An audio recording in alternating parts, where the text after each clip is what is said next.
सती बोली महाराज ये तो बात गड़बड़ है, एक आदमी को आप प्रणाम कर रहे हैं।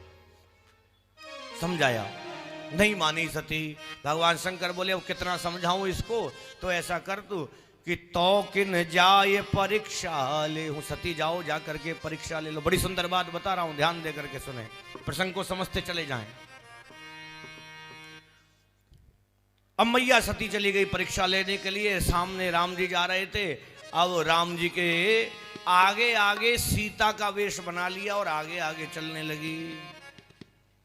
लक्ष्मण जी बोले भैया भाभी तो आगे जा रही है। राम जी बोले लक्ष्मण ये सीता हो ही नहीं सकती है, ये सीता नहीं हो सकती है। कहा क्यों?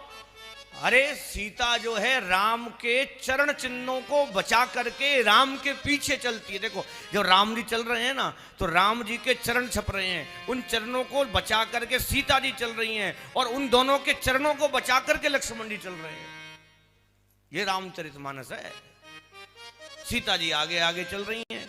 राम जी बोले भैया ये सीता है ही नहीं। क्यों? सीता तो राम के पीछे चलने वाली है, जो राम के आगे चले वो सीता हो ही नहीं सकती है।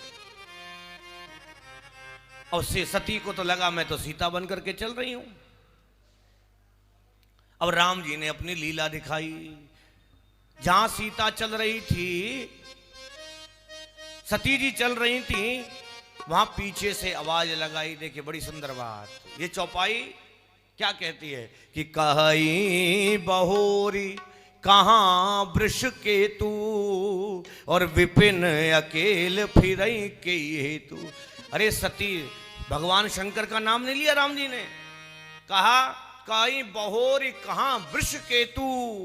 अरे सती तुम जंगल में घूम रही हो। अब वृष कौन है? कल की कथा में सुना, वृष है धर्म, सुना कि नहीं? और केतु किसे कहते हैं? झंडे को, झंडे का नाम है केतु। सती से कह रहे हैं सती तुम्हारे धर्म की ध्वजा कहां गई जो जंगल में अकेली घूम रही हो? हैं? क्या लिखा था सप्तपदी में? उद्याने। आज सती जंगल में अकेली चली गई। कहीं बहोर कहां वृष केतु, और विपिन अकेल फिरई कई हेतु। किस कारण से आप जंगल में घूम रही हैं? अब सती को लगा चोरी पकड़ी गई, पर फिर भी नहीं मानी। इतने में भी भगवान के चरण पकड़ लेते, भगवान छोड़ देते, पर सती नहीं मानी। अब भी सती चलती जा रही है। तो भगवान ने सोचा अभी और लीला दिखानी बाकी है। वहां पर भगवान हजारों रूपों में सती के चारों ओर प्रकट हो गए, जिनमें लक्ष्मण भी हैं, सीता भी हैं और राम भी हैं। बोल गोविंद भगवान। इतने के बाद यहां अभी कथा विश्राम नहीं हुई, इसके बाद और हुआ। अब तो सीता को जब दिखे, सती को सब दिखे, चारों तरफ सीता ही सीता है। अब सती सोच रही जिसमें सीता नहीं हो उसमें जाकर के खड़ी हो जाऊं, पर वहां तो कोई ऐसा स्वरूप ही नहीं है जहां सीता ना हो। सती को चक्कर आया, आंख बंद करके बैठ गई। वहां तो देखा ना कोई सीता है ना कोई राम है, सब गायब हो गया। अब डरती डरती भगवान शंकर के पास पहुंची। भगवान वट वृक्ष के नीचे बैठे थे। दूसरी गलती सती की देखो, भगवान ने जाकर के पूछा कि सती क्या किया, ले ली परीक्षा?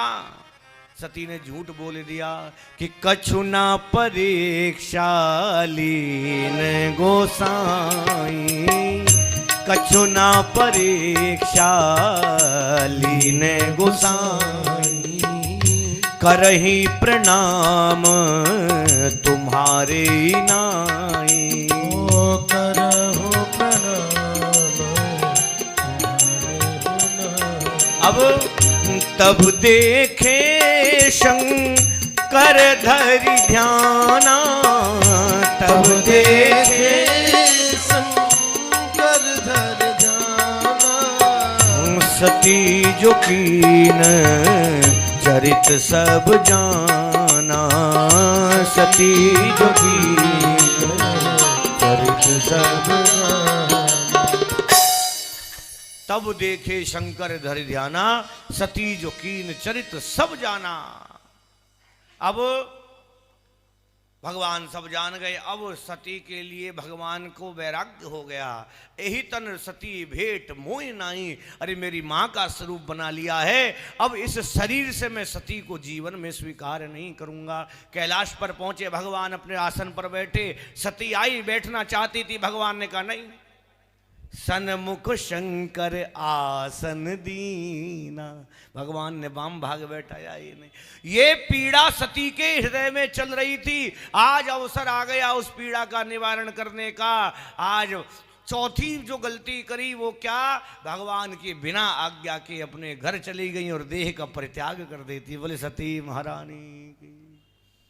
शिव पुराण के अंदर कथा आती है, भगवान सती के शरीर को लेकर के हजारों वर्ष तक जो है घूमते रहे। भगवान के सुदर्शन चक्र के द्वारा मैया सती के खंड किए गए। जहां जहां वो शरीर के अंग गिरे वहां वहां पर शक्ति पीठ बन गया। हमारे भारत में नहीं, भारत से बाहर तक मिलाकर के कितने शक्ति पीठ हैं? 51, जिनमें आपका वृंदावन का हमारा मां कात्यायनी का पीठ भी शक्ति पीठ में आता है। दतिया का पीतांबरा पीठ, ज्वाला जी, नैना देवी, मनसा देवी, वैष्णो देवी, सब भग मैया के शक्ति पीठों में ही आते हैं। अब भगवान शंकर अखंड समाधि में बैठ गए। यज्ञ तो विध्वंस हो ही चुका था। अब देवता लोग बोले भैया कैसे भगवान को विवाह के लिए मनाया जाए, समाधि ली है। तो कामदेव को भेजा। देखो बड़ी सुंदर कथा है यहाँ पर। राम और काम के बीच में कोई आए तो क्या होता है ना? भक्त के साथ राम आ जाए और काम आ जाए तो क्या होगा? भगवान शंकर किसके भक्त? राम है। और कामदेव किस लिए आया? भगवान के हृदय में से राम को निकाल करके काम को बैठाना चाहता है इन भगवत देवता लोग। अब कामदेव ने अपनी माया फैलाई चारों तरफ।